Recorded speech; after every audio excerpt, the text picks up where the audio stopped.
Hey CDA, and today I have for you the Kin of Sheredyn faction guide for Endless Legend 2. This faction is probably the most straightforward in the game to play because they don't really have any very special mechanics going on that completely change the gameplay. That makes them the most straightforward and kind of vanilla to play, so therefore probably also the easiest way to learn the game with. However, it also makes them the hardest to actually win the game with, but I'll get back to that in a moment. Their main mechanic revolves around getting as much fortification as you can for the Strength of Our Seal special mechanic. At certain thresholds of having fortification in your entire empire, you will unlock new abilities. The main way of getting fortification is of course by building keeps and other improvements that give you fortifications in your city. Especially keeps are something you can just build as many as you want of, so you can just keep spamming them to not only make your cities more defensible, but also improving your threshold towards Strength of Our Seal to unlock those juicy abilities.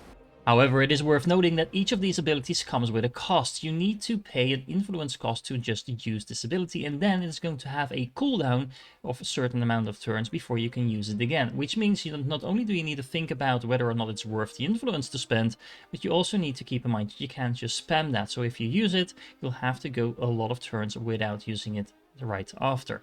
However, that said, the first ability that you get is Divine Service, and this is going to allow you to transform some of your population in your cities into a special population called a divine population.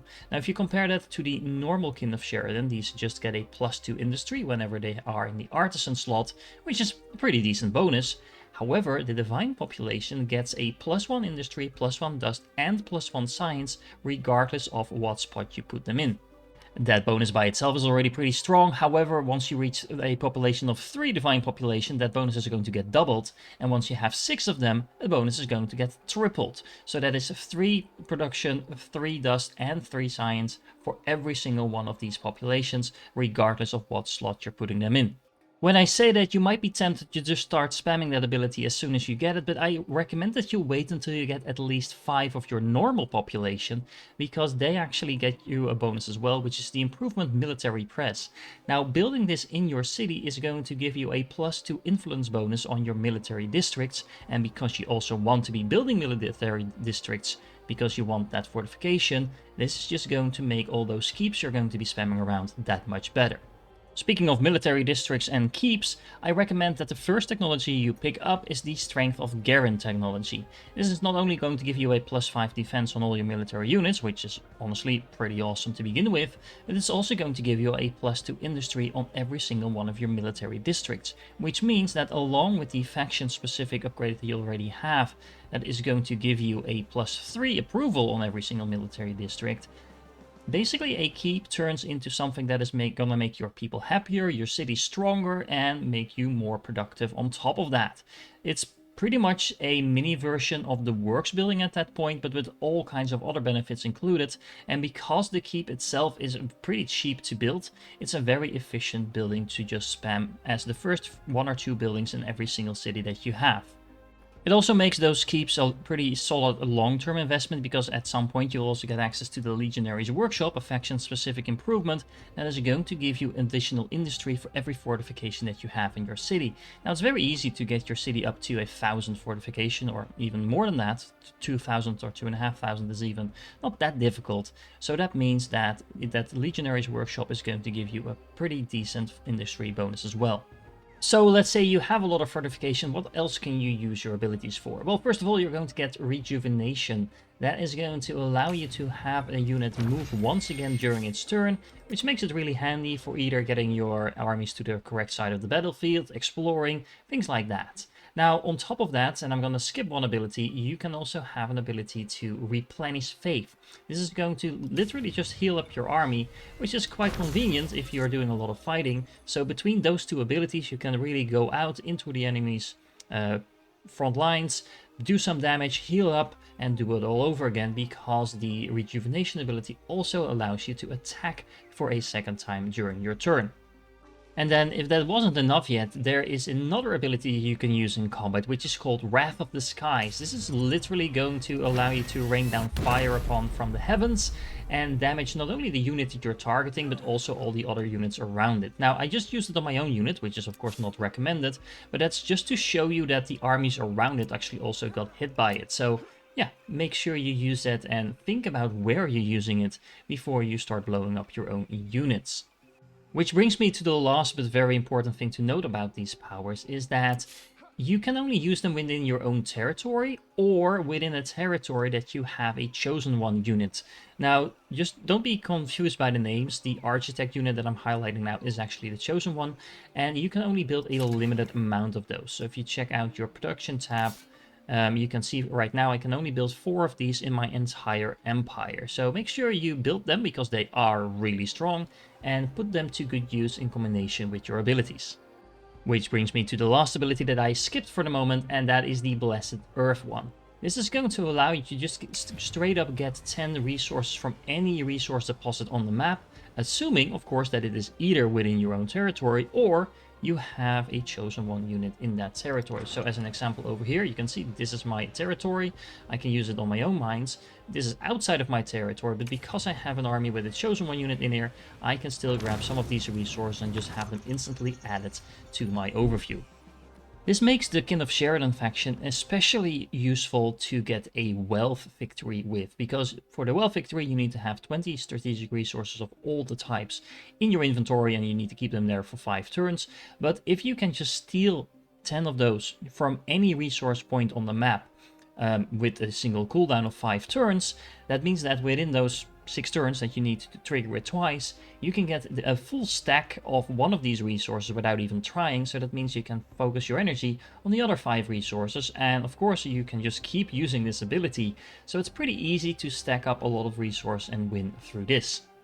Now, speaking of winning a wealth victory, this is probably going to get fixed at some point because this is obviously not balanced, but right now in the version of the game that I'm playing, there is a faction-related quest that is going to meet you a stranger called Tanya, and that is going to offer you a reward that allows you to get a +2 production of every single strategic resource in the game on a random zone on every single mine in that zone. So assuming that you get lucky and there's at least 1 mine in that zone, and I'm assuming it's actually going to pick a zone that has at least 1 mine, that is going to give you a total of 18 of every single strategic resource in the game. Now it's 18, not 20, because the turn you get this buff, it's going to count as the first turn, and the payout is only if you have the buff at the start of your turn. So long story short, it's only going to pay out 9 times, but that still means that you get 18 of every single resource, or strategic resource I should say, in the game, which is only 2 away from a wealth victory. Now, if you combine that with the fact that you might have more than a single mine in that zone, this can just straight up win you the game. So once again, I assume this is going to get fixed because it's obviously not balanced, but you know, I would not be doing you a service by not mentioning this as an easy way to win the game. Another way to win the game with this faction is of course just through a military means, because of all those abilities that you get that you can use to rain down fire upon your enemies as well as buff your own units. Now, in order to do so, you have a couple of military units at your disposal from this faction itself. The Sentinel is mostly just a scout unit, so I don't recommend using these in a lot of ways in your army. But the Legionary is an infantry unit that is pretty sturdy. You have the Archer unit, which is, again, a pretty decent unit. But where this faction really shines with its chosen ones, they get a special ability called Righteous Wrath. This is going to do a massive amount of damage to a whole bunch of units of your enemy. So all in all, this is really the way you want to push the front line towards your enemy and just crush them underneath. Looking at the counselors of this faction, there is a little bit of an industry theme running through them. However, unfortunately, it's a little bit underwhelming. The main hero that you get gives your capital a +15 industry, which is pretty decent, especially early on, but it really falls off later on. And some of the other options that you have include giving yourself a minus industry cost on improvements and districts. But again, because of the size of this bonus, it's a little bit underwhelming, because usually this ends up just being 1 or 2 turns of production, and especially during the mid and late game, it's not even going to be that much. In case you were wondering and you saw my earlier video on the demo where I was saying that Raqqa was completely overpowered, well, I think the developers heard me because they completely nerfed her to oblivion. Right now, she doesn't give you a production bonus anymore to all your production. She just gives you a little bit of additional approval on your military districts, which honestly is quite useless unless you're struggling to get enough approval going. So, all in all, the counselors of this faction are a little bit underwhelming. That said, don't be surprised if you're struggling a little bit to actually win the game with this faction, because unlike all the other ones that have a clear way of trying to win the game, the Kin of Sheredyn, the fact that they mostly focus on defending is going to help you not lose the game, but it's not actually doing that much towards helping you win the game itself. So keep that in mind while playing this faction. Again, it is a really good one to learn the mechanics of the game with, because they don't have anything special really going on that messes with the normal game mechanics, but because of that same reason they don't have anything special going on, it's harder to make this faction snowball than any other. So I'm hoping that everything that I just told you is going to give you some guidance on how to actually grasp what this faction is doing and try to leverage that to your advantage. But all in all, I would also recommend trying out the other factions if you're going to go for a specific type of victory. But once again, making a wealth victory with the Kin of Sheredyn is probably easier than with any of the other factions, so you're not completely lost in terms of winning the game. It might be a little bit weird to end a guide on a faction by saying it's kind of one of the weaker ones, but I do want to make sure I'm 100% clear and upfront to you about the strengths and the weaknesses of a faction. So I do need to note that this faction has been changed quite a lot over the last couple of weeks, I guess, based on demo feedback. So maybe either the other factions will be toned down a little, or this one might be buffed a little bit in the future. I don't know. Let me know in the comments if I missed something in particular that you feel this faction is really, really good at, because that, of course, will help everyone else watching this video as well. Either way, if you found this useful, don't forget to like the video and subscribe to the channel for my other guides. And you are awesome, and I hope to catch you in the next one.